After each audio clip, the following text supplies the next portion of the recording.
It was just another humid afternoon in downtown Atlanta. 16-year-old Malik Thompson had just stepped out of the jewelry store, a shy smile stretching across his face as he looked down at the box in his hands. Inside it lay a shiny pre-owned Rolex, bought with every dollar he had saved from summer jobs and odd gigs. It wasn't new, but to Malik, it was a symbol, proof he could earn something on his own. He was walking toward the bus stop, earbuds in, music low, when the flashing lights caught his attention. A police cruiser pulled up beside him with a sudden screech. Confused, Malik paused. A white officer stepped out briskly. "Hey, you, hands out of your pockets! Now!" the cop barked. Malik's heart thudded. He froze, slowly raising his hands as he stammered, Is something wrong, sir?" "You match a description," the officer said, already grabbing Malik's backpack and yanking it off. "Report of a stolen Rolex downtown. Hand it over." Malik blinked. "What? I bought it. I've got the receipt." "Save it," the cop snapped, slamming Malik against the cruiser. "You think you're clever, huh?" Pedestrians began to slow down, watching. Some pulled out their phones. One woman murmured, "He's just a kid." Malik tried to explain, voice shaking. "Please, it's mine. I worked for it." But the officer wasn't listening. He cuffed Malik roughly and shoved him into the back seat. His music still played faintly from his dropped phone on the pavement, lyrics of hope drowned by humiliation. The cruiser sped toward the station, Malik's eyes glassy. No one had asked his name. No one had looked at the receipt he clutched in his pocket. Back at the precinct, the officer swaggered in with Malik. "Caught our thief," he announced proudly. But then the room shifted. A door opened. In walked Chief Dana Thompson, a tall black woman in uniform, her presence commanding. Her eyes scanned the room and landed on her son. She stopped cold. "Malik," she said, voice razor sharp. The room fell silent. The officer turned, smirking, until he saw the fire in her eyes. He had no idea who he had just arrested. Chief Dana Thompson stared at her son in stunned disbelief. Malik sat on the bench in handcuffs, his eyes wide, face pale, shoulders trembling. The arresting officer stepped forward, still trying to piece together what was happening. "You know him, Chief?" he asked, sounding more curious than concerned. Dana didn't answer right away. Her gaze remained locked on Malik, scanning his face for injury, for any sign of trauma. Her voice finally came out, low, controlled, deadly calm. "Remove the cuffs." The officer hesitated. "Ma'am, I had probable cause. There was a stolen Rolex reported just blocks from—" "I said," Dana interrupted, her voice firm now, "remove the cuffs. Now." The room, full of chatter moments ago, had gone completely silent. A few junior officers shifted uncomfortably in their chairs. The arresting officer swallowed hard and moved forward, fumbling with the key. As the metal clicked open, Malik rubbed his wrists, still too shaken to speak. Dana knelt in front of him, taking his face gently in her hands. "Are you okay?" she asked softly. Malik nodded, barely. "What happened?" she asked. I was walking home," Malik whispered. "I just bought the watch. I have the receipt. He never even looked at it." Dana stood up slowly, eyes turning back to the officer. "Did you search him without a warrant or permission?" "He fit the description," the officer said defensively. "Black male, teenager, Rolex, downtown. I did what I was trained to do." Donna's voice dropped, dangerously quiet. "Number what you chose to do was profile a kid, assume guilt without a question, and treat him like a criminal. You didn't even ask his name." "Ma'am, I had no idea he was your—" "That's not the point," she snapped. "It shouldn't matter whose son he is." She took a breath, trying to keep herself from shaking with anger. "You dragged an innocent black boy off the street. You humiliated him. You could have destroyed his future over a watch." The officer's face was flushed now. He opened his mouth to speak, but no words came. Dana turned to Malik. "Let's go." As she guided him toward the exit, the station felt colder than ever, and behind them, the silence said everything the officer didn't. Outside the station, the late afternoon sun had dipped behind the skyline, casting long shadows over the pavement. Dana opened the door of her unmarked SUV and helped Malik into the passenger seat. He sat stiffly, his hand still clenched in his lap. The Rolex box was in his backpack now, zipped tightly like it might disappear if left out in the open. They drove for a while in silence. Malik kept his eyes on the window, watching buildings pass in a blur. Dana stole glances at him, her jaw tight. She had seen a lot in her years on the force, but nothing had prepared her for the sight of her own son being walked into her precinct in handcuffs. "You want to talk about it?" she asked gently. Malik shook his head. After a pause, he added, "I knew it didn't matter. My hoodie, my skin, me walking alone with something expensive. I knew." Dana exhaled slowly. "It shouldn't be that way." "But it is," Malik said. "He didn't see a kid. He saw a threat, and I didn't even do anything. I had proof, and still, he just decided." His voice cracked a little, and Dana's heart broke all over again. She pulled over near a small park and turned off the engine. The fading daylight filtered through the windshield.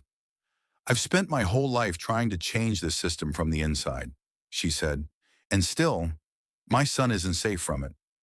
Malik finally looked at her. "You think anything will happen to him? That cop?" Dana hesitated. "I'm going to file a report, launch an internal investigation." Malik nodded but didn't look hopeful. "Does that ever actually do anything?" "It will this time," Dana said, "because this time the story doesn't end in silence."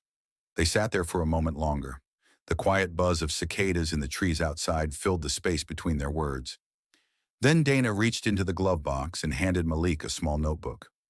"Write down everything," she said. "Every word he said, every detail you remember. It matters." Malik opened the notebook slowly. The pages were blank, but he stared at them like they carried weight. "I just wanted to wear something nice," he whispered. "I just wanted to feel proud of myself." Dana placed a hand on his shoulder. "You should be proud, baby, and no one gets to take that from you." The next morning, Dana stood in full uniform before a panel of senior officers and city officials. Her badge gleamed under the fluorescent lights, but her expression was anything but polished. It was personal now, and everyone in the room could feel it. She placed the incident report on the table, along with Malik's written statement and the receipt from the jewelry store.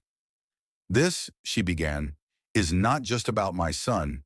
This is about every black teenager who's been stopped, searched, or arrested just for existing in the wrong place, wearing the wrong thing, or looking the wrong way." One of the captains leaned forward. "Chief, are you sure it's wise to make this a public issue? Internal Affairs can handle it."